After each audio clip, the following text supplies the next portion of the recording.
C'est la raison pour laquelle il y a des c'est parce que tu es un porteur de la bénédiction. Le ciel est connaissé. Mais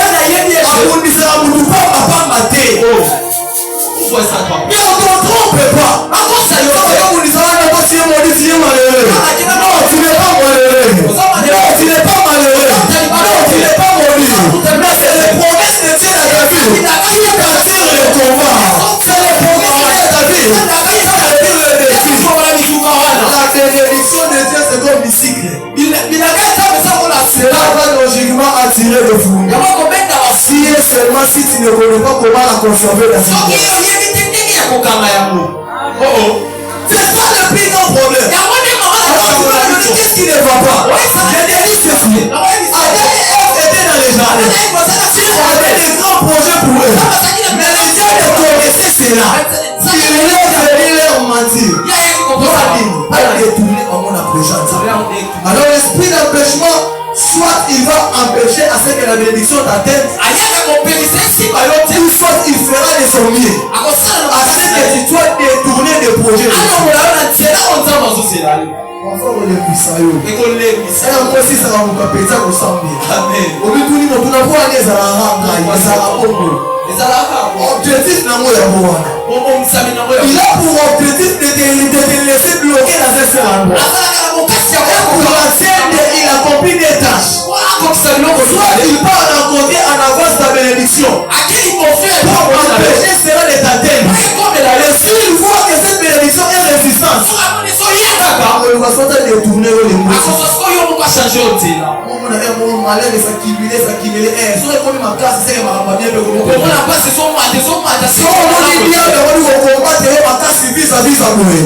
qu'il a tenté d'empêcher ta bénédiction. Il n'a pas arrivé.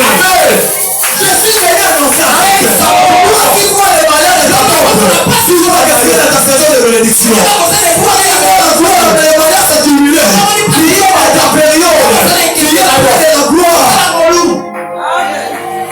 Avant ça, on va te voir à la paix, ma casse, il est dans le temps, on va payer à ta. Amen. Après, il y a sous le fait de la bongo. Dans la Bible, dans le sang, il y a sa casse à Jérusalem. Dans la gloire, on va y payer du malheur et matin, ma casse. Amen. Dans la gloire, devient trop proche. Les malheurs augmentent. Dans la gloire, devient trop proche. Les difficultés augmentent. Mais cela n'est pas une raison pour toi d'arrêter. Cela n'est pas une raison pour toi d'abandonner. Au contraire, tu dois foncer. L'esprit d'empêchement, c'est comme ça qu'il agit.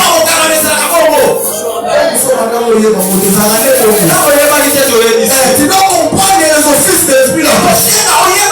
Ça rapporte d'abord ta bénédiction. Et on dans la bénédiction. Sa bénédiction va le dire, c'est déjà ma casse. Yes, vous avez raison. Avant de se détourner, on va passer. Avant de notre fortune. Et j'ose croire même que le fou qui s'est retrouvé dans les sépulcres, il s'est retrouvé dans les difficultés. La Bible dit parfois il criait lui-même. Pourquoi? Parce que l'esprit d'empêchement savait qu'il n'a pas pu retenir Jésus. Et Jésus était devenu proche de la mer. Jésus avait traversé. Il n'avait pas d'autre choix que de torturer les fous. Il n'avait pas d'autre choix que de lui enlever l'espoir. Parfois il s'agit comme ça. Ate omeka Gabriel. Amen. Amoni ya Mikael amoni oya. Ayasa la sorte de Yosani. Espoir ekende. Kima kotika osamba. Kima papa. Ele kotika olukanzamba. Ele kotika obonela nzamba. Je suis venu annoncer à la vie. Je suis venu annoncer à un esprit. Peu importe les situations de la vie. Nous n'avons pas de chercher Dieu. Nous n'avons pas de prier. Quand les malheurs vont s'augmenter, c'est que le bonheur va venir.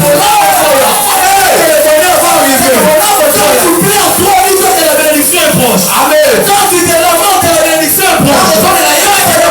La bénédiction est proche. Ils ont tenté d'arrêter sa bénédiction. Mais ils n'ont pas prié. Ils n'ont pas prié. Je suis venu annoncer à quelqu'un. Oui, la gloire du plaît est là. Ta bénédiction est la porte. Ta parole est la porte. L'esprit d'empêchement va arriver à retenir ta bénédiction. Pendant qu'ils sont venus tenter Jésus, Jésus comme ça il est comme ça. Parfois la bénédiction de ta vie est comme ça. C'est là. Ça dort.